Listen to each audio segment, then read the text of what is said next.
কাজ করতেছি। এই হলো টিকা, কিমা সিদ্ধ করছি, কিভাবে কাজ করি সবাই দেখবেন। এই সিদ্ধ করে সুন্দর করে ময় মশলা দিয়ে আবার টিকা থাবড়া থাবড়া বানায়া তারপর আলা ভাজি। তো যাই হোক, এইভাবে আমরা কাজগুলি করি। কাজ আমাগো অত্যন্ত সুন্দর একটা কাজ। যাই হোক, আল্লাহ পাক এই কাজের উসিলায় আমরা যেই লোকটি থাকি সবার ফ্যামিলি ইনশাল্লাহ চলে। এই লোক গরুর মাংস ময় মশলা দিয়ে চুলায় উঠাইলাম, ইনশাল্লাহ চুলাতে নামাই আবার আপনাকে দেখামু এটার কালার, তারপরে মাংসর কি সুন্দর একটা ফেলাবার মুলাম সব ইনশাল্লাহ সুন্দর একটা ফেলাবার উঠবো, খাওয়ায় অনেক সুন্দর সুস্বাদ হবে।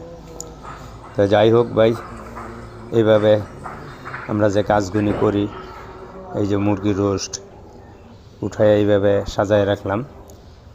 তো সবাই একটু ভালোবাসা দিন।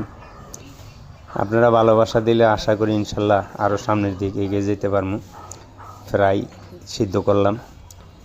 তো আপনার কাছ থেকে টাকা পয়সা চাই না ভাই, সবাই একটু পাশে থাকবেন, থাকলে ইনশাল্লাহ আমরা একটু সামনের দিকে এগিয়ে যেতে পারবো, ফ্যামিলিটি সুন্দর মতন চালাইতে পারবো।